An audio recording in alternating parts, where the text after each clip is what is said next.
On va donc passer 1 heure et demie ensemble à parler de ce qu'on va appeler les sociétés démasquées. Et derrière cette expression, on va parler des effets du Covid sur les populations vulnérables.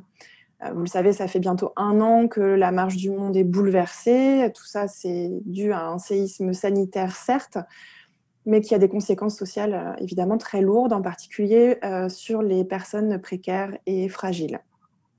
Les États se sont retrouvés face à une situation qu'ils ne savaient pas gérer.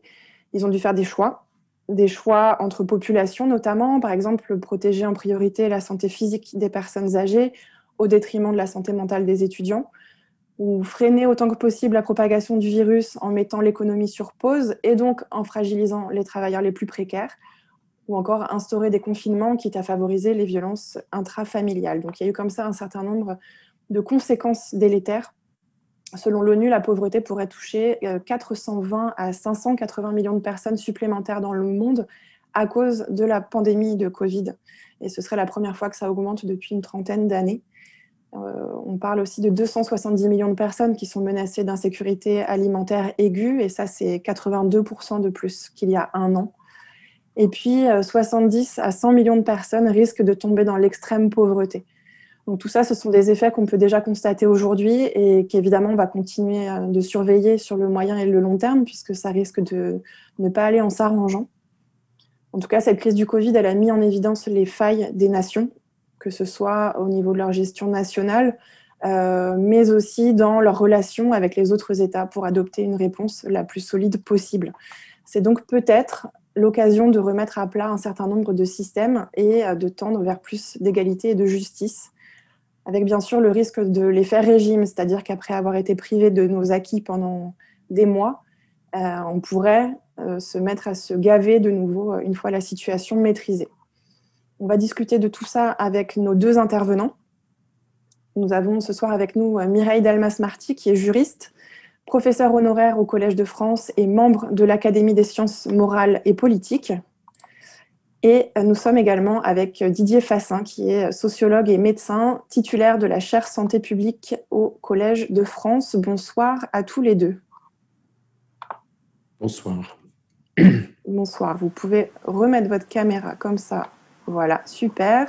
Madame Delmas-Marty, est-ce que vous êtes avec nous? Oui. Oui, bonsoir. N'hésitez pas de même à remettre votre caméra. Voilà, super. Et donc pour les personnes qui assistent à cet échange, n'hésitez surtout pas à poster des commentaires, des questions, des remarques sur YouTube, parce qu'on les compile, elles me seront transmises.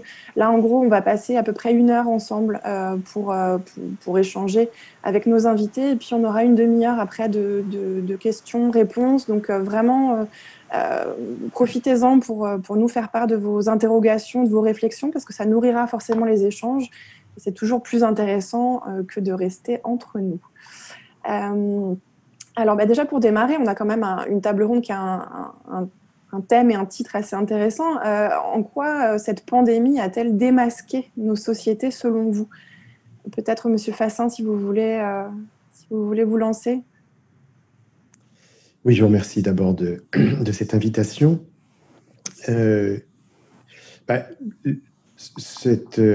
Ces sociétés démasquées, en fait, elles l'ont été de façon multiple. Bien sûr, il y a d'abord, comme vous l'avez dit, le démasquage de l'impréparation et de la réactivité, si on peut dire, puisqu'à la fois on n'avait pas les éléments permettant de répondre, mais lorsque la crise a commencé, on a eu dans de nombreux pays du mal à réagir de façon appropriée, et ça n'était pas simplement au début, ça continue jusqu'aujourd'hui, comme on le voit avec les vaccins. Donc il y a une impéritie des gouvernements, en France en particulier, mais pas seulement. Et puis malgré tout, il ne faut pas sous-estimer une dimension très importante qu'on a parfois tendance un petit peu à oublier, c'est la dimension d'incertitude. Au fond, il y a depuis le début, en permanence, une dimension d'incertitude. On n'a pas tous les éléments pour prendre les bonnes décisions.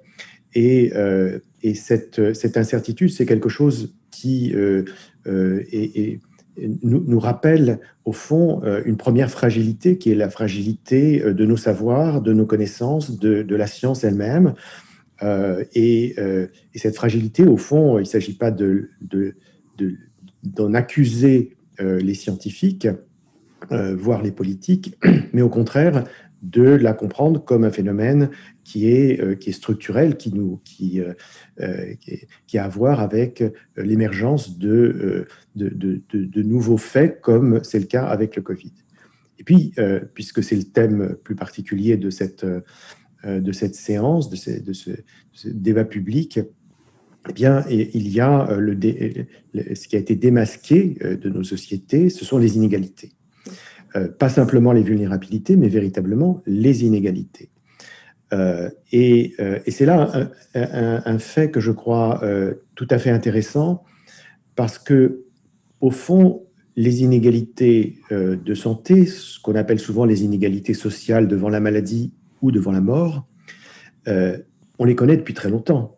Elles ont été identifiées à partir de la fin du XVIIIe et surtout au début du XIXe siècle. Il y a, depuis le milieu du XXe siècle, de nombreuses études en France, en Grande-Bretagne, aux États-Unis, partout dans le monde, qui montrent l'importance de ces inégalités.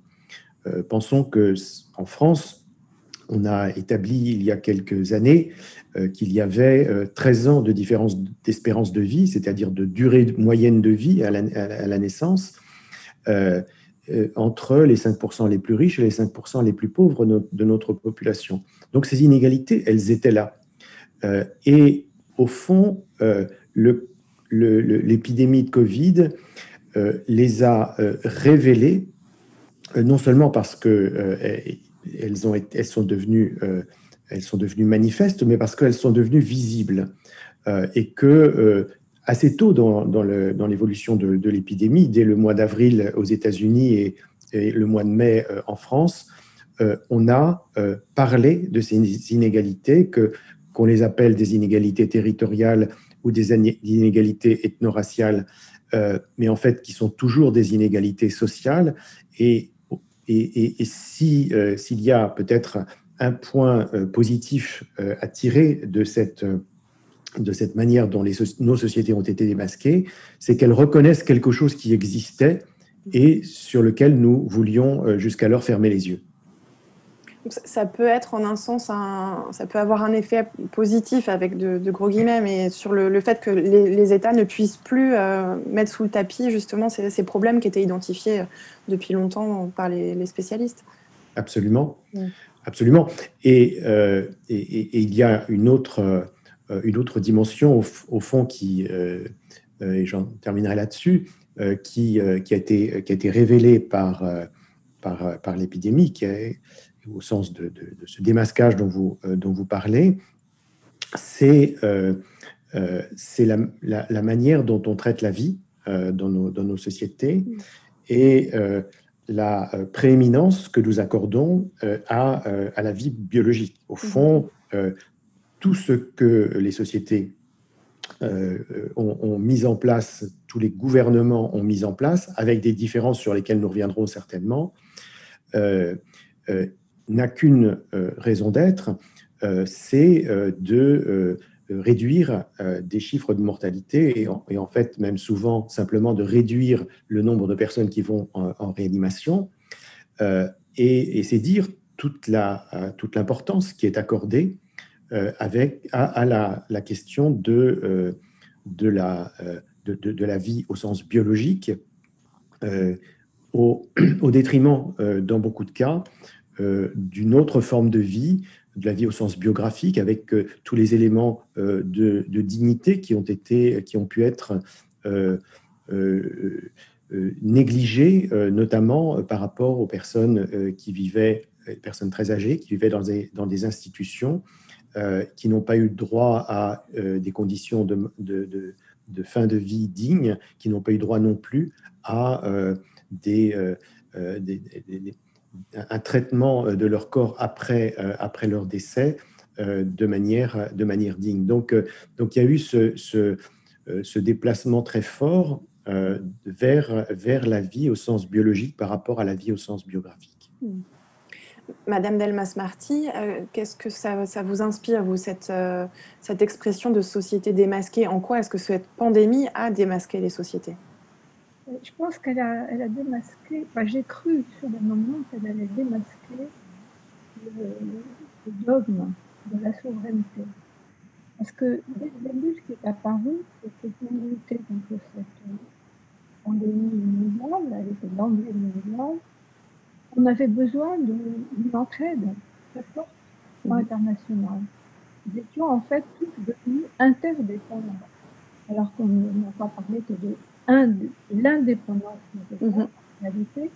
Ce qui me semblait sauter aux yeux, c'était nos interdépendances, que ce soit pour se procurer des médicaments, des masques au début, des médicaments, maintenant le vaccin.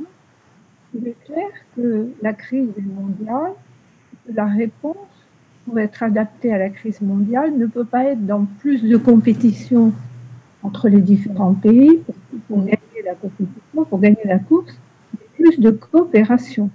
Un peu de la folie dans la mesure où la pandémie risque d'être suivie d'autres, etc.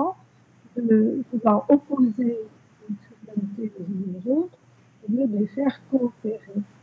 Et je m'étais dit, en voyant à quel point il devenait évident que les interdépendances sont augmentées considérablement avec la mondialisation, ben voilà, enfin, on va prendre conscience de ce que le panorama général a changé. Il ne s'agit pas d'une souveraineté qui disparaît pour les États, mais il s'agit d'une souveraineté qui apprend à devenir solidaire. Or, en pratique, c'est beaucoup plus compliqué. J'ai vu déchanter quand j'ai vu qu'au contraire, on n'avait jamais autant mis en avant la souveraineté, que ce soit la souveraineté politique ou la souveraineté économique. C'est une nouvelle expression qui n'était pas très traditionnelle, à vrai dire, souveraineté économique, et qu'on entend de plus en plus. Donc il y a une sorte de... Je pense que les sociétés sont démasquées, mais qu'elles ne le reconnaissent pas. Il y a une sorte de déni de réalité. Les dirigeants ne peuvent pas ne pas voir que la solution ne peut pas tenir à un seul État, si puissant soit-il. D'ailleurs, même la Chine n'a pas pu se débrouiller toute seule dans l'affaire. L'Europe a beaucoup de mal à s'affirmer en tant qu'Europe. Elle continue à s'affirmer de façon parcellaire et dissociée d'un État à l'autre. Donc, là, ce qui me semblait être effectivement un démasquage, la disparition potentielle du dogme de la souveraineté solitaire, c'est-à-dire de l'indépendance absolue, chacun, vous savez, c'est la vieille formule des années 30, charbonnier est maître chez lui, chaque dirigeant entend mener sa politique comme il le veut, comme il veut l'imposer. Mais là, on a comme manqué une occasion. Il y a des années que nous essayons avec un petit groupe qui était à l'origine composé de Michel Rocard et Stéphane Hessel et un certain nombre de collègues de Michel Rocard comme l'ancien président Cardozo, quelques autres. L'idée était d'adopter une déclaration des interdépendances. C'est-à-dire il est temps que les États reconnaissent, on n'est plus au temps des indépendances. Et au fond, quand on a construit l'Europe, c'est ça qu'il aurait fallu expliquer. On ne fait pas l'Europe des indépendances, on fait l'Europe parce que nous sommes déjà interdépendants en fait et que nous voulons organiser cette interdépendance de façon plus maîtrisée. Mais au lieu de cela, on a vu ce durcissement du souverainisme avec ce repli sur le concept de souveraineté économique qui suppose une sorte de manière de s'isoler, de vivre en isolant, de protectionnisme, de refermer les frontières, alors qu'à l'évidence, c'est devenu impossible. Donc le déni de réalité qui est en fait le fait des sociétés masquées, il aurait pu disparaître, il n'est pas disparu. Et au contraire, on a l'impression qu'il y a presque... Alors, c'est probablement transitoire.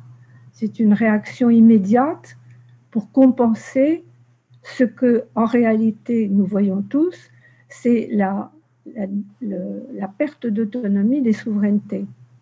Alors, je disais tout à l'heure, il ne faut pas pour autant considérer que la notion même de souveraineté nationale disparaît, parce qu'à la place, on mettrait quoi?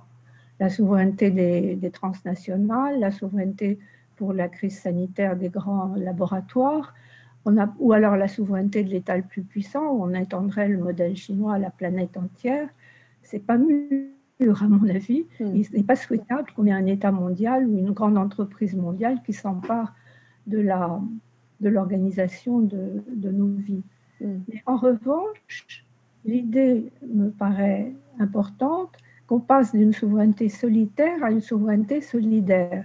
Ce qui ne veut pas dire qu'on diminue la souveraineté, car au contraire, moi je dirais que c'est un élargissement de la notion de souveraineté des États.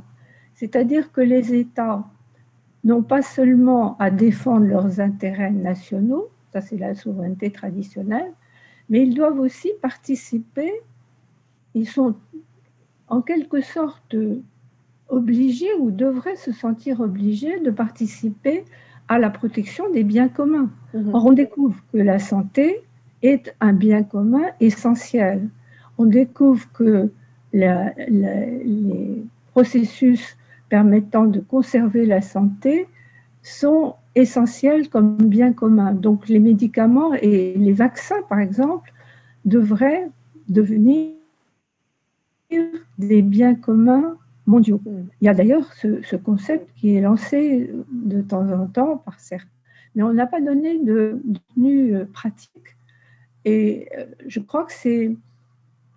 Au fond, les sociétés sont démasquées de ce point de vue-là, mais de façon incomplète. De façon incomplète qui demandera un suivi. Alors, je voudrais aussi revenir sur ce qu'a dit Didier Fassin à propos de la vie. Oui, j'allais vous interroger là-dessus. Effectivement, c'était un point intéressant. Allez-y. Oui, non, mais c'est ça. En fait, la question de savoir s'il fallait uniquement protéger la vie et le corps, puisque c'est quelque chose qui a été majeur dans la gestion de la crise. Donc, je vous laisse poursuivre. Je dirais d'emblée, la vie, c'est pas le propre de l'homme. La vie est quelque chose que nous partageons avec l'ensemble du monde vivant. Nous ne sommes pas les seuls êtres vivants. Donc, au fond, on protège ce qui n'est pas le propre de l'homme. Et en revanche, ce qui est le propre de l'homme, c'est peut-être ses droits, et essentiellement au plus haut de la hiérarchie des droits fondamentaux, ce droit à l'égale dignité de tous les êtres humains qui est proclamé à l'article 1 de la Déclaration universelle de 1948. Le droit au respect de la dignité au sens le plus fort, c'est-à-dire en fait l'interdiction ou l'interdit des peines ou des traitements inhumains ou dégradants, ce sont les mots qu'on trouve dans les textes sur les droits de l'homme, et je dis tout simplement l'interdiction de toutes les pratiques déshumanisantes. C'est peut-être ça le propre de l'homme, et on l'a un peu oublié dans cette affaire de pandémie. Vous avez évoqué la situation dans laquelle se sont retrouvées les personnes âgées coupées de leur milieu, sans aucune possibilité de voir, de s'entretenir ou simplement de voir leurs proches. C'est une déshumanisation complète de la fin de la vie et la façon dont certains corps ont été traités après la mort, le refus de sépulture, l'absence de sépulture, là aussi c'est une déshumanisation. Il faut relire Antigone quand elle parle de ces lois non écrites qui s'imposent à tous, à commencer par la façon de traiter, d'accompagner les morts. Donc là, il y a quelque chose qui a complètement échappé et effectivement, c'est le corps, la vie, le corps vivant, les libertés. Alors, elles ont été non seulement restreintes, ça, je dirais que c'est prévu et il y a souvent des cas dans lesquels les textes internationaux sur les droits de l'homme admettent des exceptions aux droits fondamentaux quand il s'agit de défendre l'ordre public, par exemple, les textes internationaux acceptent les restrictions quand elles sont nécessaires dans une société démocratique, et ils acceptent même les dérogations quand elles sont temporaires. Alors, c'est un peu ce qui s'est passé avec l'état d'urgence. En proclamant l'état d'urgence ou d'autres formes d'état d'exception, on permet aux dirigeants, pendant une période qui doit rester temporaire, puisque l'urgence ne peut pas durer éternellement, on permet de déroger à un certain nombre de droits. Alors, on a vécu tout ça, les restrictions à la liberté d'aller et venir, les privations de la liberté d'aller et venir, les restrictions à la vie privée avec l'utilisation des nouvelles technologies pour le fichage, le traçage, le puçage, toutes les formes qui aboutissent à traiter l'être humain comme un produit dangereux, même pas comme un animal dangereux, mais comme un produit dangereux. Le traçage, c'est ce qu'on fait pour les produits dangereux. Donc, on a déjà été très loin dans les exceptions, les restrictions. On ne vous entend plus, Madame Delmas-Marty. Il y a dans un certain nombre de cas des disproportions importantes. Mais le pire, c'est justement cette atteinte à la dignité de la personne qui est le seul droit indérogeable. C'est-à-dire le seul droit qui, selon le droit international des droits de l'homme, ne peut être transgressé même en cas de danger, même en cas d'une guerre, même en cas d'un danger pour la nation. Alors jusque-là, on avait surtout réfléchi sur l'application de ce principe en matière de terrorisme, en disant, par exemple, on peut déroger à l'interdiction des traitements inhumains ou dégradants s'il s'agit de faire parler un terroriste qui en dévoilant ses complices, va permettre d'éviter un attentat. Mais on ne l'avait jamais appliqué dans le domaine sanitaire. Et le résultat, c'est que le droit indérogeable est en réalité le premier à avoir été bafoué dans les pratiques que j'ai rappelées là. Donc c'est vrai que cette séparation du corps et de l'esprit, de la vie que nous partageons avec les autres vivants et de ce qui fait peut-être la spécificité de l'homme, qui est au fond cette spiritualité, pourrait-on dire, ces droits plus symboliques, tout ça a été balayé en quelque sorte. Est-ce que dans une situation pareille, les États ne sont pas finalement obligés d'opérer ce qu'on appelle les choix tragiques, c'est-à-dire de privilégier des populations fragiles face à d'autres populations? Est-ce que c'est pas un peu incontournable en un sens, Monsieur Fassin? Oui, l'idée de choix tragique, c'est un concept des sociologues qui permet de rendre compte de situations dans lesquelles on est forcé de choisir parce que les ressources sont limitées et que les conséquences du choix que l'on va faire sont des conséquences qui peuvent être extrêmes, aller jusqu'à la vie ou la mort selon le choix qui est fait. Je dirais que toute la première année de l'épidémie a montré le déploiement à différents moments et dans différentes circonstances de ces choix tragiques.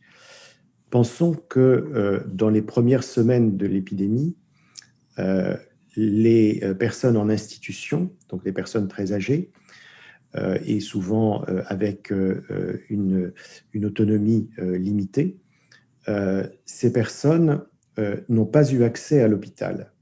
Et donc, il était décidé qu'il fallait essayer de les soigner sur place, ce qui évidemment était extrêmement limité au regard du peu de ressources thérapeutiques qui existaient et de la fragilité de ces personnes.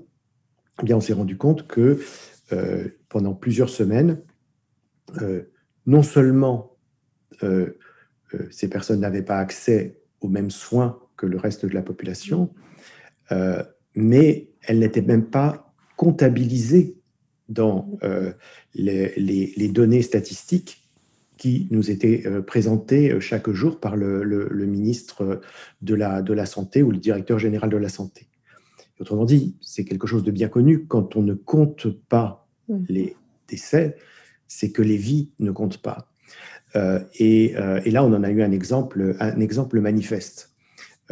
Ça n'est pas que la France. On a vu des situations équivalentes dans de nombreux pays, notamment occidentaux. Et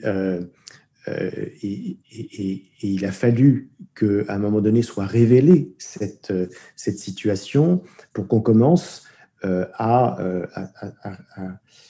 prendre des mesures, y compris des mesures au sens comptable, de ce qui était en train de se passer dans ces institutions. D'une manière générale, on estime que dans la plupart des pays, 40% des gens qui sont décédés étaient des personnes qui étaient en institution. C'est tout à fait considérable. Alors, ce choix tragique qui a été fait, et qui a été fait de façon non démocratique, non explicite, totalement masqué, ce choix tragique conduit aujourd'hui à la situation symétrique et en France assez absurde de retarder, en tout cas dans un premier temps, d'avoir essayé de retarder toutes les vaccinations pour le reste de la population en se concentrant uniquement sur les populations des EHPAD, alors qu'avec des procédures extrêmement complexes, comme s'il fallait racheter ces choix tragiques qui avaient été faits au début de l'épidémie. On a beaucoup parlé, dans le cas de l'Italie du Nord, de choix tragiques qui s'étaient produits à l'entrée en réanimation. Est-ce qu'on va hospitaliser en réanimation une personne ou une autre en fonction de son état physique et de l'espérance de survie? On s'en est étonné en oubliant que c'est un phénomène qui se produit de façon tout à fait ordinaire dans les hôpitaux. C'est-à-dire que l'entrée en réanimation est toujours l'objet d'une réflexion et d'une négociation, d'une réflexion sur les possibilités de la personne de s'en sortir, et de s'en sortir dans un état satisfaisant, et de négociation également, en général avec la personne elle-même, quand c'est possible, ou avec leur famille. Donc, les choix tragiques, ils sont faits en permanence. Bien sûr, ils ont été multipliés, ils ont été aggravés en quelque sorte dans cette situation. Mais pour relier cette question des choix tragiques à ce que disait Mireille Delmas-Marty juste avant, sur la question notamment de la dignité, on peut prendre deux populations un peu particulières, qui sont les prisonniers et les étrangers en situation irrégulière qui sont dans des centres de rétention. Autrement dit, les détenus et les retenus. S'agissant des détenus, il a été fait, il y a eu en France une politique qui est à l'honneur, disons, du ministère de la Justice et de la Direction de l'administration pénitentiaire, qui ont réduit le nombre de personnes de près d'un cinquième, de personnes qui étaient détenues, autrement dit, qui ont fait baisser la surpopulation très importante qui, évidemment, entraînait des risques élevés pour cette population confinée. Notons au passage que ce qui était une mesure de protection pour l'ensemble de la population, à savoir le confinement, pour ceux et celles qui étaient dans des établissements pénitentiaires, c'était au contraire un facteur de risque supplémentaire. Donc on a fait baisser la population carcérale, ce qui est un élément important, mais ça a été au prix, comme le disait Mireille Delmas-Marty tout à l'heure, ça a été au prix de réductions supplémentaires de leurs droits à l'intérieur de la prison. Ils pouvaient plus, toutes les activités quasiment ont été supprimées. Les parloirs, c'est-à-dire les visites aux familles, l'ont été également. Donc il y avait cette tension que d'ailleurs beaucoup des prisonniers que j'ai rencontrés pouvaient comprendre, parce qu'ils avaient envie de se protéger, ils avaient surtout envie de protéger leur famille. mais en même temps, ça faisait peser très lourd, ce qui est déjà une très forte réduction, diminution des droits des personnes qui sont détenues. Notons au passage aux États-Unis que les gouverneurs n'ont pas eu tant d'égard à l'égard des prisonniers qui, dans les prisons d'État, qui sont l'essentiel des établissements pénitentiaires aux États-Unis, ils ont laissé sortir très peu de gens. Il y a eu 500 morts en 3 mois, ce qui est considérable dans une population qui est principalement jeune. Et le deuxième groupe ou deuxième population, ce sont les personnes en situation irrégulière qu'on a mis dans des centres de rétention administrative en vue de leur éloignement du territoire, de leur expulsion. Or, dès le départ, il s'est avéré qu'il était impossible d'expulser ces personnes, puisque d'une part, il n'y avait plus de vols internationaux, et que d'autre part, les pays ne souhaitaient plus recevoir leurs ressortissants.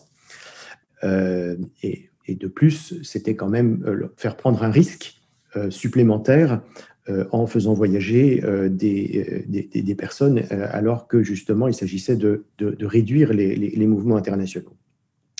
Eh bien, malgré cela, et malgré tous les efforts qui ont été faits par les associations, par les avocats, par des instances comme le défenseur des droits, eh bien, malgré tout cela, le ministère de l'Intérieur a décidé de ne pas fermer ces centres qui bénéficiaient de mesures d'hygiène bien moindres que dans les prisons.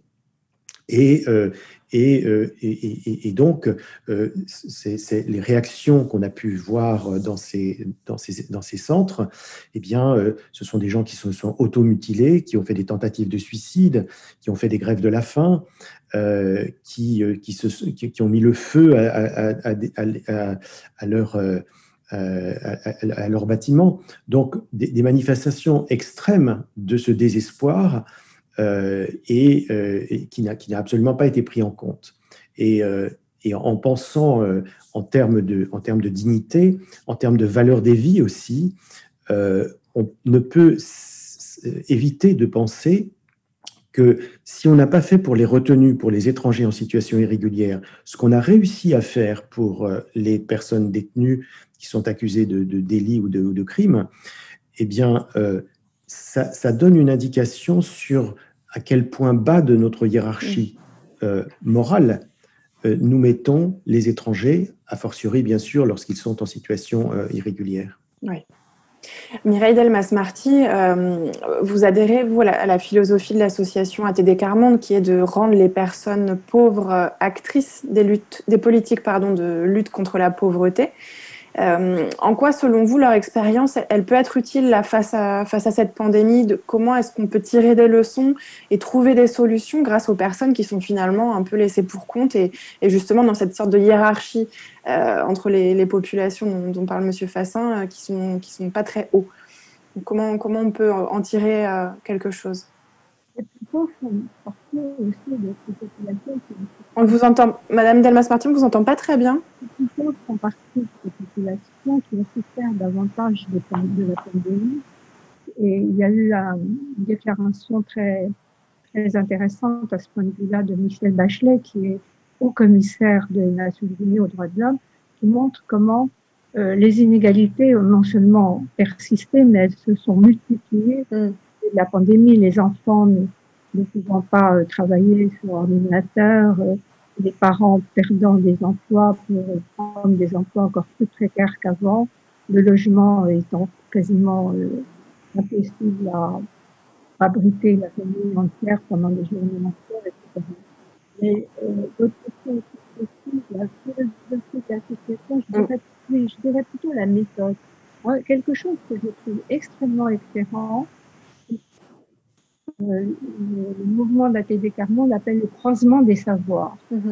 C'est-à-dire l'idée qu'il y a le savoir des savants, le savoir de l'érudition, le savoir scientifique, qui est important, y compris peut-être en première ligne. Ah, on vous entend de plus en plus mal et là j'ai l'impression qu'on vous a perdu. Alors. Effectivement, dans le travail que nous avons fait avec ATD Carmonde dans une rencontre interacadémique qui a eu lieu il y a quelques mois, nous l'avons appelé quand les plus pauvres deviennent acteurs, c'est-à-dire quand on ne les traite pas simplement comme des objets, mais quand on les traite comme des sujets. Et quand on part de l'idée des savoirs, c'est qu'on a quelque chose à apprendre les uns des autres. Donc, ce ne sont pas seulement les savants qui vont partager leur savoir, tant que faire se peut, avec des populations moins savantes, mais ce sont aussi les sachants qui vont apporter le savoir de leur expérience. Alors, que pouvons-nous apprendre des plus pauvres, plus précisément dans la situation dans laquelle nous nous trouvons? Ben, je dirais que peut-être nous sommes, nous, dans une situation de surchauffe, de surconsommation, de surprotection, alors que les plus pauvres, par exemple, ils ne sont pas protégés par des assurances, ils n'ont aucune assurance vie, ils n'ont aucune assurance, ils sont complètement plongés dans l'imprévisibilité du monde. Pour nous, c'est nouveau. Quand on se rencontre, souvent on dit « Ah, mais tout est devenu imprévisible ». Mais pour les plus pauvres, tout est toujours imprévisible. À tout moment, ils savent comment durer dans l'imprévisible, ce que nous n'avons pas encore appris. Donc, on peut peut-être apprendre d'eux, plus modestement, apprendre la sobriété face à la surconsommation, apprendre à se déprotéger. Eux sont insuffisamment protégés, nous sommes peut-être surprotégés. Et penser, c'est une phrase du poète Glissant que j'aime beaucoup, il est possible de durer et de grandir dans l'imprévisible. C'est eux qui peuvent nous montrer comment faire. Et en somme, ils peuvent nous aider à faire l'apprentissage de ce qui nous paraît comme un manque. Je me souviens qu'il y a quelques années, avec Paul Ricoeur, on avait envisagé de faire un colloque sur le manque. Et Paul Ricoeur avait dit ce qui est le plus important, si on fait ce colloque sur le manque, ce sera le manque du manque. Les gens qui ne manquent de manque, le trop, le toujours plus, le trop. Alors, au fond, faire l'apprentissage du manque, faire l'apprentissage de l'incertitude, de l'imprévisibilité, c'est peut-être ça qu'ils peuvent nous apporter parce qu'ils le côtoient quotidiennement et ils réussissent à durer, à transmettre et à grandir, comme l'a fait le père Rezinski, par exemple, qui est parti d'une situation d'extrême pauvreté quand il est arrivé en France et qui a ensuite réalisé en partie son projet de donner la parole à ce quart-monde qui ne l'avait pas. Monsieur Fassin? Oui, je crois que parmi ces personnes qui sont dans des situations de grande pauvreté, il y a, et on l'a vu avec l'épidémie, il y a à la fois ce qu'on appelle les exilés et aussi les minorités, c'est-à-dire les minorités ethno-raciales. Les exilés, dans l'association que je préside, qui s'appelle le COMED, le Comité pour la santé des exilés précisément, eh bien, nous avons l'expérience quotidienne qui a été rendue plus aiguë et plus difficile aussi à gérer avec l'épidémie, puisque les contacts avec les personnes sont devenus plus compliqués à avoir. Nous avons l'expérience de ces personnes migrantes, réfugiés, demandeuses d'asile, à qui on accorde pratiquement aucun droit, et pour lesquels justement le travail des associations comme la nôtre est de les faire rentrer à nouveau dans un droit dont ils ont été privés, et privés souvent de manière illégitime, voire illégale. Cette expérience des exilés, aujourd'hui, elle est tout de même extraordinairement choquante dans un pays qui a la richesse qui est la nôtre. Il est extrêmement choquant de voir à Calais, au nord de Paris, à la frontière franco-italienne, de voir ces personnes qui sont dans des conditions extrêmes, ces familles avec des enfants qui peuvent être sous des tentes, dormir dans la rue. Et s'il y a eu un effort réalisé par certaines villes, par certaines agences régionales de santé, notamment en Île-de-France, pour aller chercher ces personnes et les mettre dans des hébergements collectifs, parfois dans des hôtels, parfois dans des gymnases aussi où du coup ils se trouvaient entassés. Eh bien, il reste que à la suite du premier confinement, les choses se sont étiolées et on a vu à nouveau ces gens vivre dans ces conditions extrêmes et non seulement vivre dans ces conditions extrêmes, mais ensuite être délogés avec une violence qui paraît très difficile si on l'appliquait à des animaux. Pensons à ce qui s'est passé sur la place de la République lorsqu'on a délogé ces étrangers qui venaient d'y être placés. Quoi qu'on pense de ce qui doit être réservé comme moyen de logement à ces personnes, il n'est pas acceptable dans une société d'arriver à ce point d'indignité. Et quand je dis d'indignité, il s'agit non seulement de l'indignité des personnes qu'on traite de cette façon, mais c'est aussi l'indignité de ceux qui commettent ces actes et plus largement l'indignité d'une société qui n'est pas capable de donner une autre réponse à ces personnes. Moi, je travaille à la frontière entre la France et l'Italie, où on a des familles, en ce moment, souvent d'Afghanistan, qui vont se perdre dans la montagne par des températures extrêmes, dans la neige, pour échapper à des policiers et des gendarmes qui essaient de les attraper pour les reconduire en Italie. Il y a aujourd'hui en France un besoin de réaliser ce qui se joue sur le plan, non seulement, encore une fois, de la dignité des personnes telles qu'on les traite, mais de la dignité d'une nation ou d'une société qui, lorsqu'elle n'est plus capable de faire preuve de ce que Mireille Delmas-Marty tout à l'heure appelait des États solidaires, pas seulement des États solidaires avec les autres États, mais des États qui montrent leur solidarité à l'égard des populations qui sont les leurs ou qui sont celles qui viennent chercher refuge dans le pays. Je me permets de rappeler que les personnes qui nous suivent sont les bienvenues pour poser des questions ou écrire des remarques en commentaire. N'hésitez surtout pas pour enrichir. Moi, j'ai des questions en tête et voilà, mais c'est intéressant d'avoir une autre approche. Donc, qui que vous soyez, tant que c'est fait dans le respect, surtout, sentez-vous libre d'y aller. Est-ce que vous pensez là que certains pays peuvent être considérés comme des modèles dans leur réponse et en particulier leur réponse sociale face à la pandémie de Covid? Madame Delmas-Marty? Je pense d'abord qu'il serait temps de s'interroger sur l'hospitalité, sur la notion d'hospitalité. J'avais même pensé en 2018, c'était l'anniversaire de la Déclaration universelle des droits de l'homme, proposer qu'un principe d'hospitalité soit inscrit dans les textes internationaux.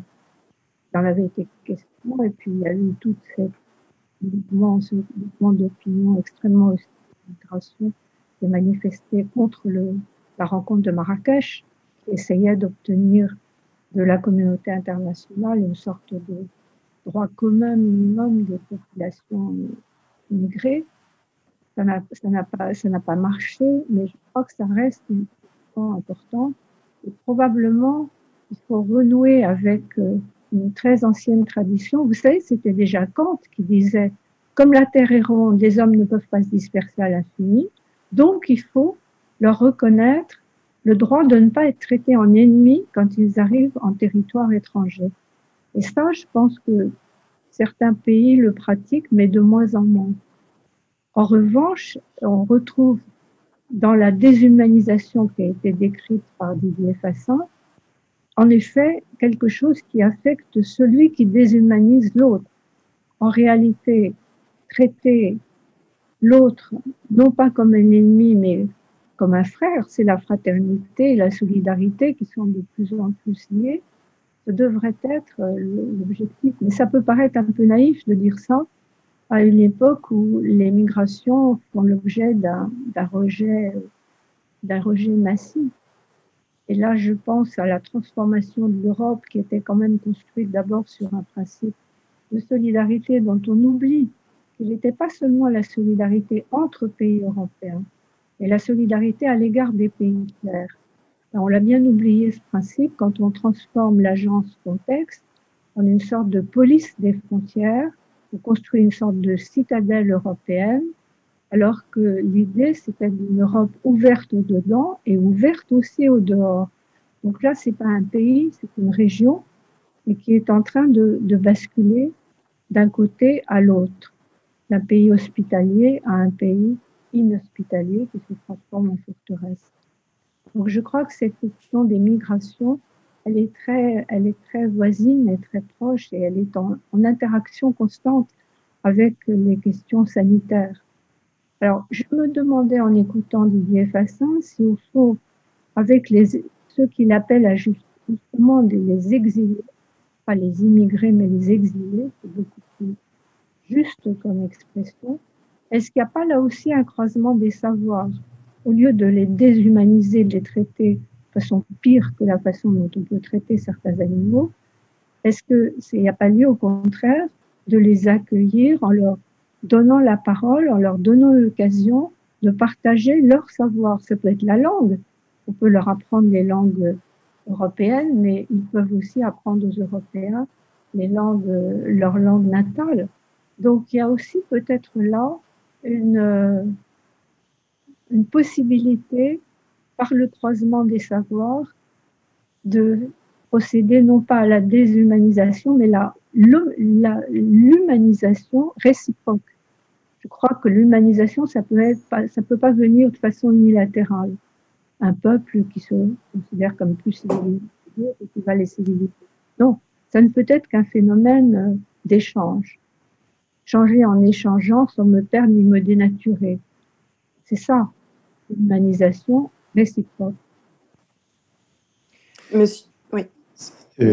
Par rapport à cette question d'échange de savoir et d'hospitalité, je crois pour moi, et pour des gens que je connais, une des choses que nous apprenons et qui nous semble particulièrement troublante, c'est la façon dont nous sommes accueillis dans les pays que nous visitons ou dans lesquels nous travaillons, que ce soit dans mon expérience, que ce soit au Maghreb, que ce soit en Afrique subsaharienne, que ce soit en Amérique latine. Dans toutes ces, et je parle là en particulier de gens pauvres, de paysans, de citadins marginalisés, la manière dont on est accueilli, c'est quelque chose qui est véritablement bouleversant, au sens où ça renverse complètement la manière dont nous pouvons penser l'hospitalité. Il était pour moi choquant, lorsque je travaillais en Tunisie, de voir l'accueil qui était fait à moi-même et à ma famille, quand je pouvais penser à ce qu'était l'accueil de ces mêmes personnes lorsqu'elles étaient vues en France comme des immigrés travaillant sur des chaînes, etc.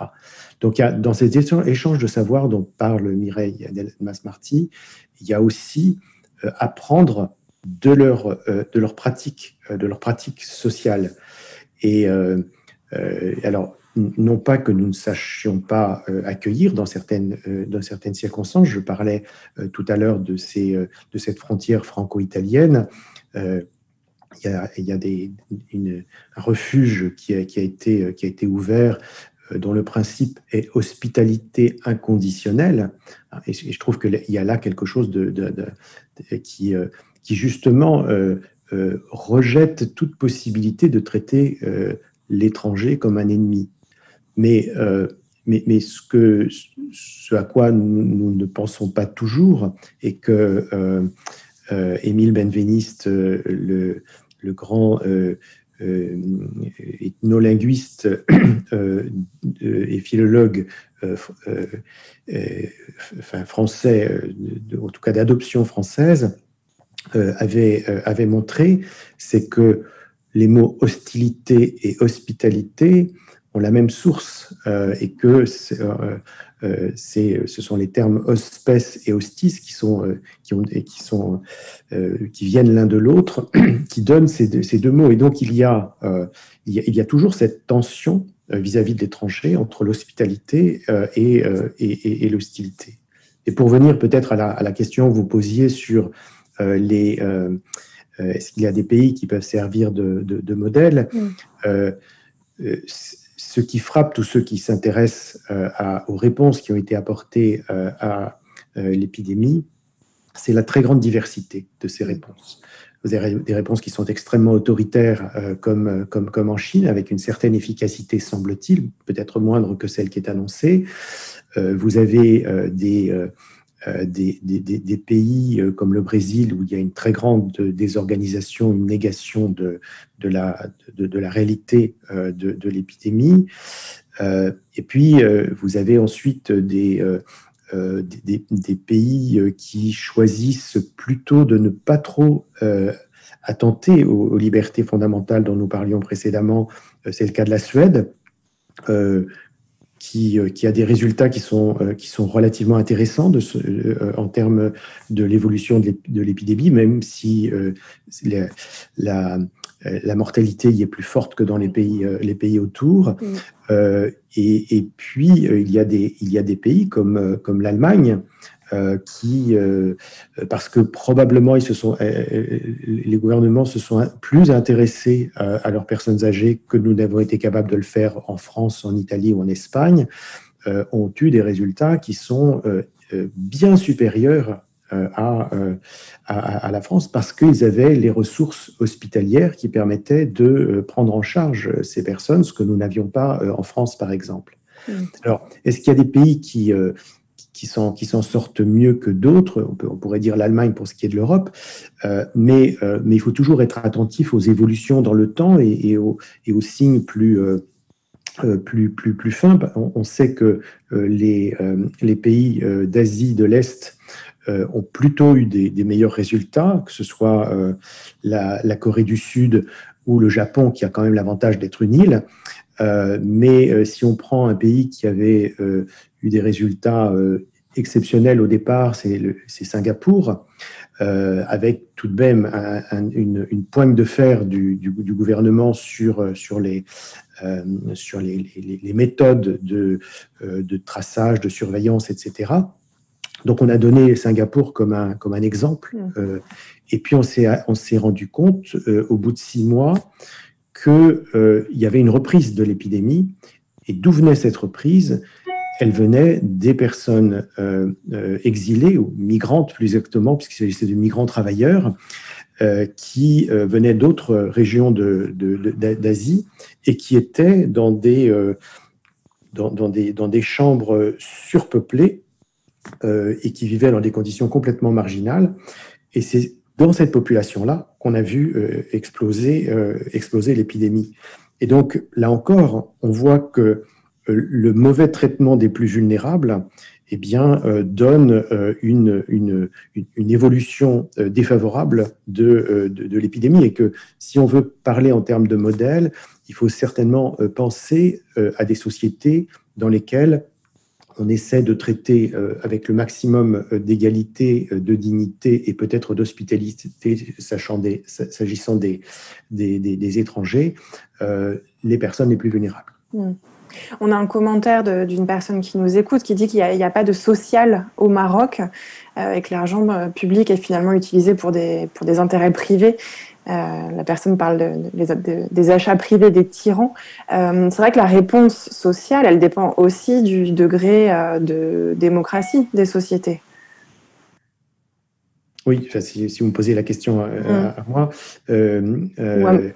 en effet, la démocratie, pas simplement en termes de liberté, et on sait que les libertés ont été, Mireille Delmas-Marty le rappelait tout à l'heure, extrêmement affectées, et à mon avis de manière durable par l'épidémie. C'est-à-dire qu'on ne peut pas, dans un pays comme la France, sortir de 2 longues périodes d'état d'urgence avec un affaiblissement du pouvoir parlementaire, avec un affaiblissement du pouvoir des juges par rapport à celui de la police, avec des droits exceptionnels qui sont donnés aux forces de l'ordre, et à l'inverse des privations de liberté pour beaucoup de choses, y compris en matière de manifestation. On voit combien il devient difficile aujourd'hui de protester dans la rue.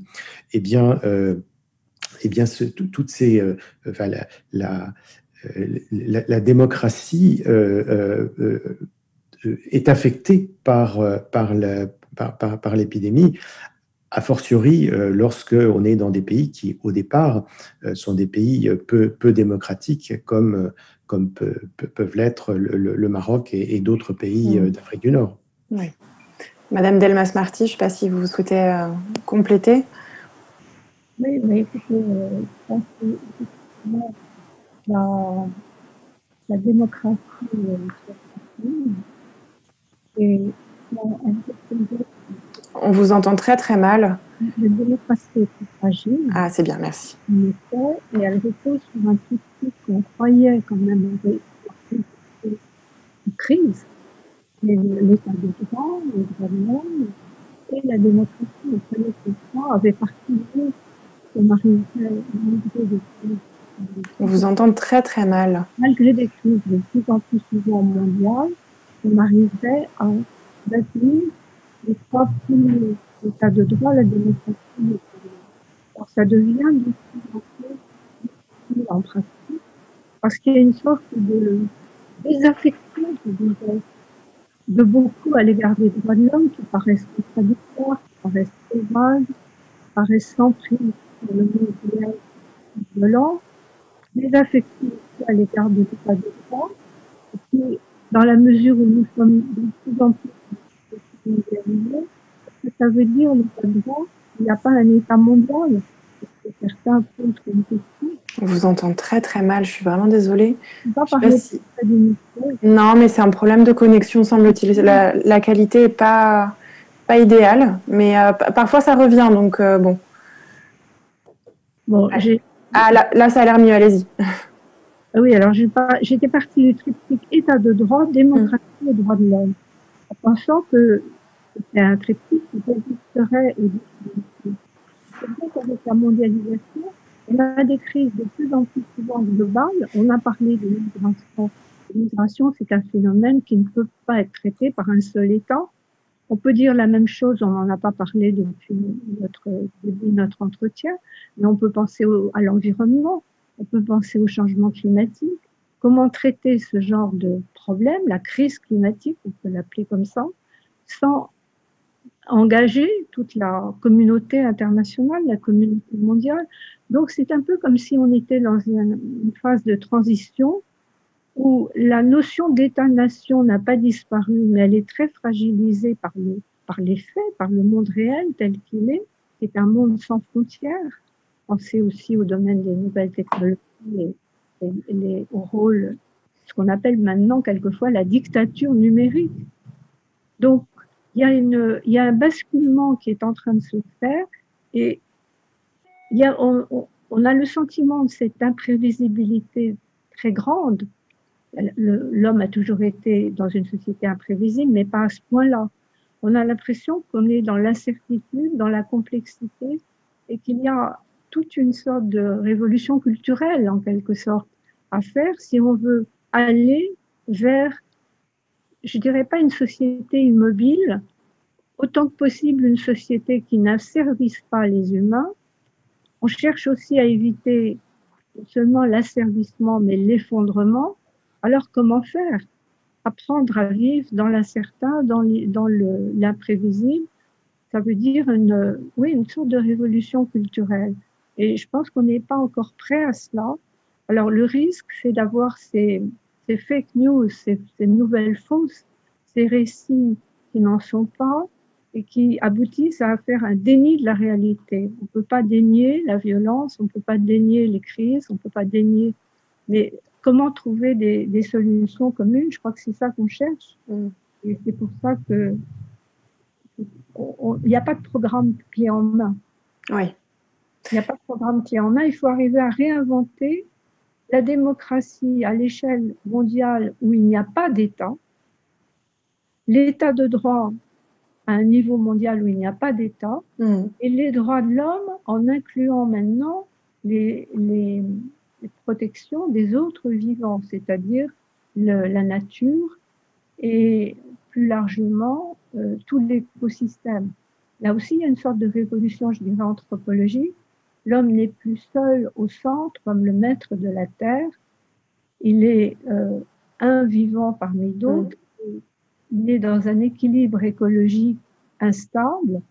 Il doit en tenir compte et il doit arriver à durer, comme dit Glissant, durer et grandir dans cette situation beaucoup plus inconfortable que l'homme maître de la Terre. On a une question d'une autre personne, d'un ou une autre internaute qui nous dit quid de la gestion égoïste des doses vaccinales par les pays occidentaux qui oblige des pays comme le Maroc, une fois encore le Maroc, à vacciner les soignants et soignantes et les populations à risque à partir de 2022 seulement. C'est vrai que c'est une question qui est très intéressante. Là, vous parliez de solidarité, de souveraineté solidaire. Et là, il faudrait arriver à ce que les vaccins, dans les cas de pandémie aussi grave que l'actuelle, soient un bien commun mondial. Pour arriver à avoir cette catégorie nouvelle de biens.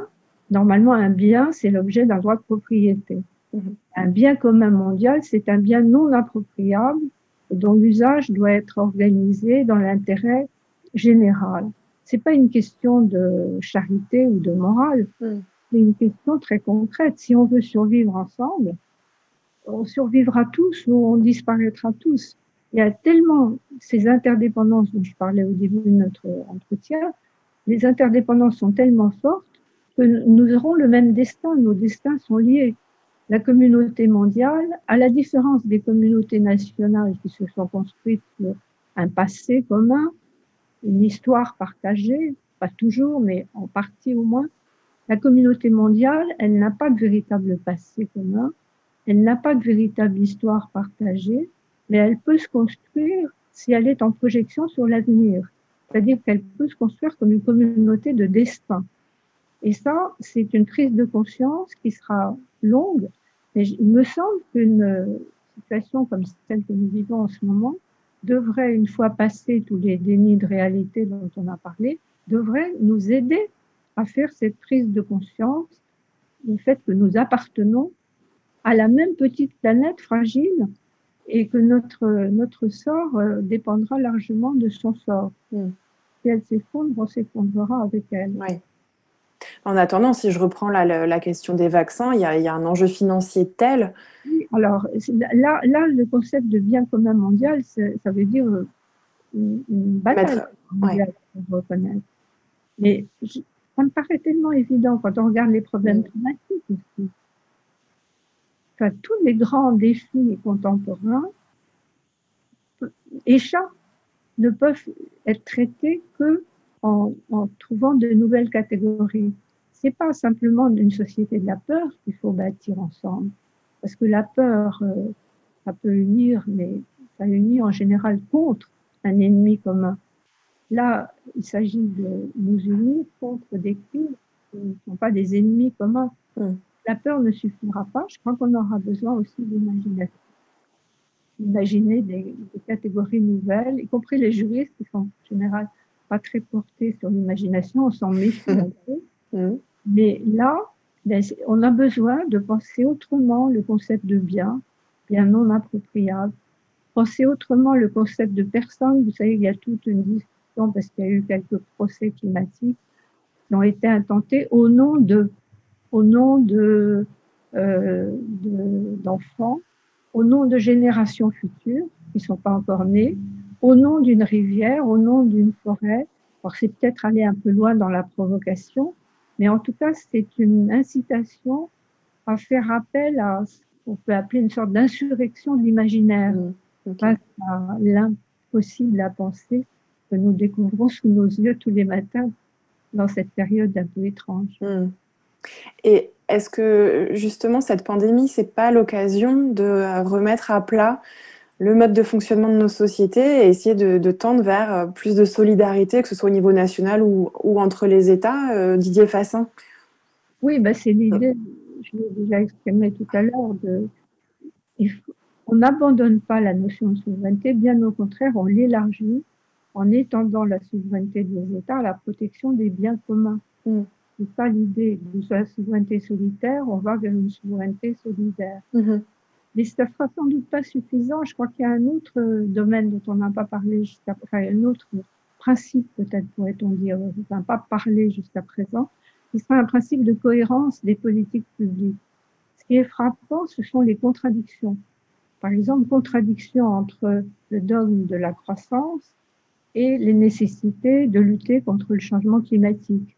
On a des politiques publiques qui sont menées par les mêmes États ou les mêmes entreprises et qui sont totalement incohérentes.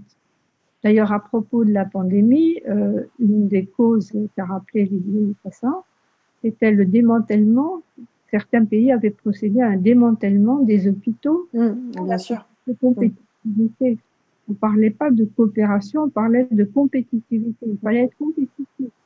Donc, on licencie, on augmente les temps de travail, etc. Et puis, avec la pandémie, on a basculé. Le personnel médical est devenu un héros dans la lutte contre la guerre, contre le virus. On est passé à autre chose. C'est totalement incohérent. L'essentiel, ce serait d'arriver à introduire. Alors, ce qui est intéressant, c'est que la Convention des citoyens pour le climat a fait une recommandation en ce sens, en disant qu'il faudrait adopter alors à l'échelle, ça peut être à l'échelle nationale, à l'échelle régionale comme l'Europe, à l'échelle mondiale, un principe de cohérence des politiques publiques. Et ça, c'est une piste nouvelle qu'il faut peut-être explorer, parce que ça paraît assez réaliste de dire on peut avoir des politiques qui se défendent chacune d'un point de vue, mais quand on les mène simultanément, elles se contrarient et elles se paralysent mutuellement. Et ça, c'est un danger très, très concret et pour lequel il faut d'abord en prendre conscience pour arriver ensuite à trouver des réponses. L'idée que chercher une cohérence entre les politiques publiques, déjà si on l'appliquait dans un certain nombre de pays, ce serait important. D'accord. Monsieur Fassin, est-ce que vous êtes optimiste, vous, sur le pouvoir que peut avoir cette pandémie qui fait beaucoup de dégâts, sur son pouvoir de nous faire aller de l'avant et nous faire sortir des solutions qui seraient plus solidaires, qui prendraient plus en compte justement ces populations vulnérables? Je crois qu'on a besoin des visées normatives de penseurs comme Madame Delmas-Marty qui dit « il faudrait ».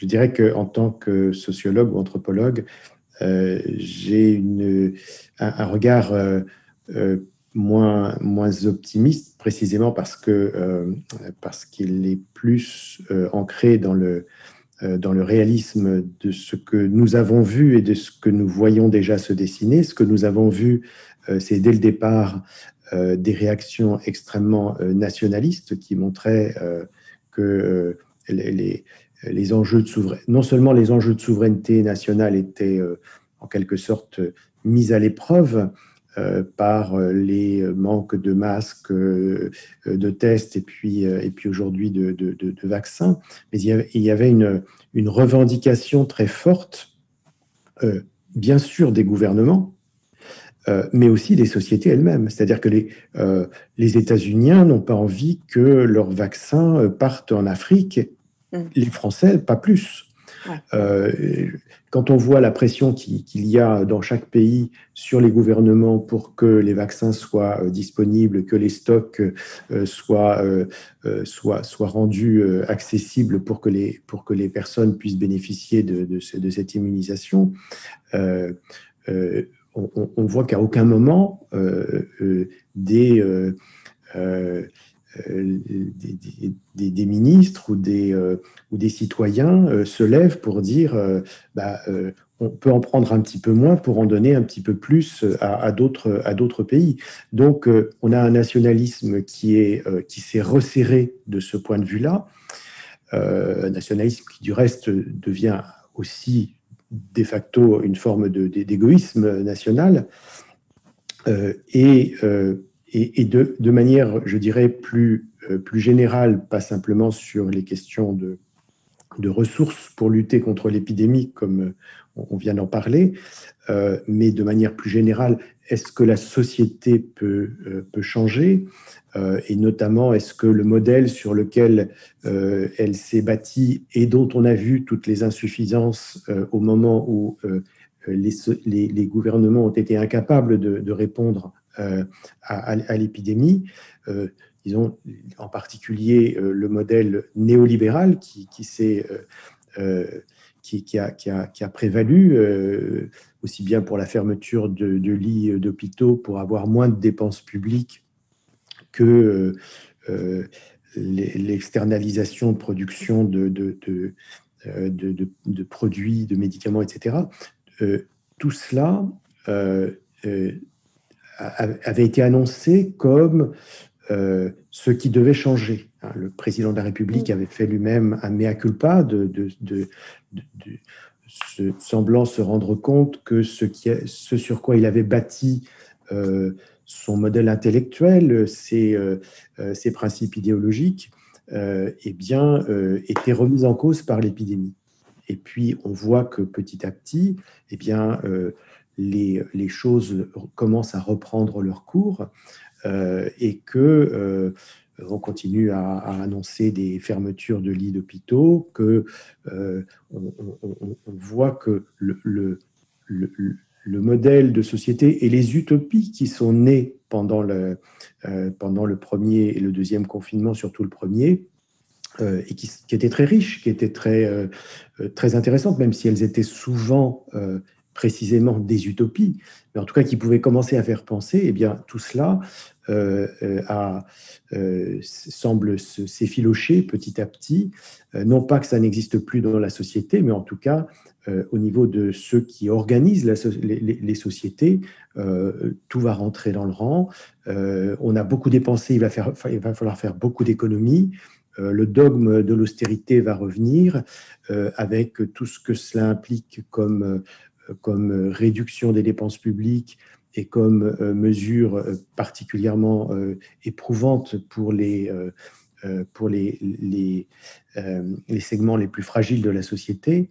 Donc, je crains que les leçons qu'il faudrait tirer de cette pandémie, non seulement en termes techniques, en termes de réponse, et ça, on peut espérer quand même qu'il y ait des gains qui soient faits de ce côté-là, c'est-à-dire qu'à la prochaine pandémie, à moins que celle-ci ne se termine jamais, mais en tout cas à la prochaine pandémie, qu'on sache mieux réagir parce qu'on aura tiré les leçons de ce qui s'est passé cette fois-ci, on peut l'espérer, mais en revanche, pour ce qui est du modèle de société, que ce soit par rapport à l'environnement, comme vient de l'évoquer Mireille Delmas-Marty, ou que ce soit sur les modèles de production, les modes de production et les modèles qui les sous-tendent, il y a peu de signes aujourd'hui qu'il y ait une évolution en France ou dans les autres pays occidentaux. Il n'y aura peut-être pas un modèle, peut-être que ce qu'on peut espérer, modèle, l'après opposé à l'avant, mais simplement une prise de conscience de nos limites. Une leçon de modestie, on ne peut pas tout faire, tout traiter, et peut-être une leçon en même temps d'accepter la complexité, d'accepter les contradictions, d'essayer de naviguer au milieu de ces contradictions, chercher une sorte de, j'appellerais un équilibre dynamique, un équilibre en mouvement, plutôt qu'un modèle, mettre en place des processus qui permettent de rééquilibrer les contradictions vont rester, vont continuera à hésiter entre la compétition et la coopération, on continuera à hésiter entre la sécurité et la liberté. On ne va pas disparaître, on ne va pas choisir entre les contradictions, entre l'innovation et la conservation, entre l'exclusion et l'intégration. On va continuer à les opposer. Et il pourrait peut-être être une outil pour penser ce fameux monde d'après, certainement pas l'envers du monde d'avant, mais ce ne sera pas non plus la reproduction du monde d'avant. Et je crois que ce qui peut aider à l'imaginer, c'est de penser en termes de processus de rééquilibrage. C'est-à-dire plus modestement qu'une sorte de bricolage. Je travaille avec les auteurs en essayant de faire un équilibre acceptable. Vous savez, l'exemple qu'on se trouve quand on parle d'un équilibre dynamique, c'est l'exemple de la bicyclette. Si on arrête de pédaler, on garder le mouvement, garder un certain équilibre, même si c'est dans le déséquilibre. On a une question qui fait un pas de côté par rapport à ce qu'on se raconte, mais que je vous soumets tout de même, peut-être que ça va vous inspirer. Que pensez-vous de la société de surveillance qui se trame via le monde numérique ? Je ne sais pas si l'un de vous est inspiré par cette interrogation. Je crois que c'est effectivement c'est un des enjeux aujourd'hui majeurs de nos sociétés. Et je dirais que, il y a un aspect qui est très général, qui est la question de la digitalisation du monde, dont on voit à quel point il s'est développé, que ce soit au niveau de l'enseignement, que ce soit au niveau du télétravail, etc. On voit que la digitalisation, or cette digitalisation, elle a comme soubassement un échange considérable d'informations avec le monde privé. Quand vous êtes sur Zoom, comme nous sommes actuellement, eh bien, une partie des données qui nous concernent circule dans le monde, alors qui est un monde privé, qui est un monde d'affaires, qui est un monde d'enrichissement. Et puis, il y a une autre dimension à laquelle l'internaute faisait certainement plus particulièrement référence, qui est une surveillance, celle-ci, des États, et dont on voit qu'elle s'est développée, moins à travers des applications dont la première contre le Covid a réuni 2% de la population, que par tout un ensemble d'informations qui aujourd'hui sont en train d'être mises en place, que ce soit au niveau des données d'appartenance religieuse, politique, syndicale, que ce soit des échanges d'informations entre les différents fichiers. On voit que les autorisations sont de plus en plus libéralement données pour la mise en place de cette surveillance, et qu'il y a très peu de freins qui sont mis en place. Et il est très facile aujourd'hui, autour d'une manifestation de rue, de pouvoir vérifier l'identité des personnes et en fonction d'éléments de leur passé ou de leur appartenance maintenant politique, par exemple, il est très facile de pouvoir les les empêcher, les interpeller pour un certain temps et les empêcher de participer à cette manifestation. Donc il y a un dispositif qui n'est pas nouveau, qui n'est pas spécialement lié à la pandémie, mais qui a été considérablement à la fois accéléré et légitimé par la pandémie. Il y a les deux phénomènes, c'est que ça s'est emballé, dans certains domaines en tout cas, et ça s'est légitimé. C'est-à-dire que pour les gens, ça paraît quelque chose qui est normal. Il y a quelques années, il me semble que c'était inimaginable qu'on enregistre dans des fichiers l'appartenance politique, religieuse ou syndicale des personnes. Aujourd'hui, c'est passé sans qu'aucune institution, aucune instance ne vienne s'y opposer. Oui, le Conseil d'État vient de rester demande justement cette question, qui s'appelle le fichage des opinions, des philosophies politiques. C'est passé, comme je dis, sans réagir. Mais je pense que le raison aussi, c'est que les partis politiques, c'est à la création de ces données, que nous sommes consentant, dans la mesure où nous avons participons à ces il y a une sorte de consentement général au départ, qui fait bien mal, effectivement, comment revenir en arrière. Alors, il y a un bond en avant qui a été l'occasion de la pandémie, qui a donné effectivement une légitimité, mais il y aura toujours une légitimité quelque part. On peut retrouver le problème sécuritaire, des problèmes politiques, on peut multiplier les exemples. Alors, moi, ce qui m'inquiète le plus, en fait, dans cette dictature du numérique, c'est que c'est une dictature sans dictateur. C'est-à-dire qu'on ne sait même plus qui contrôle. Et ça paraît difficile de lutter, de confronter quelque chose qui, en réalité, relève d'un personnage qui n'existe pas. Alors, bien sûr, on a beaucoup de là-dessus, la façon dont les réseaux sociaux, c'est la politique arrive dans les États-Unis quand il a été mis en difficulté, en disant, ben ça y est, on est passé à la dictature numérique. Mais en fait, le plus grave, c'est pas tellement que ce soit tel ou tel individu, c'est qu'il y a un sorte d'automatisme et qui rend la norme applicable. On parlait de normativité tout à l'heure. C'est le plus inquiétant dans la normativité actuelle. Il y a une sorte de folie des normes. On crée de plus en plus de normes, en tout genre à tous les niveaux. La garantie d'effectivité des normes, elle est quasiment rendue automatique. C'est par les numériques que la norme est imposée sans avoir à être débattue, sans avoir à être appliquée. Personne n'est en état d'arrêter. C'est ça qui me paraît important. Parce qu'au fond, si ça reste dans le domaine des humains, il faut faire confiance à l'émotion humaine que je dis tout à l'heure. La machine imaginante, c'est quelque chose de plus dangereux. On arrive au bout de cette heure et demie d'échange, donc je vais vous remercier. Donc déjà, vous toutes et tous qui avez suivi sur YouTube cette table ronde.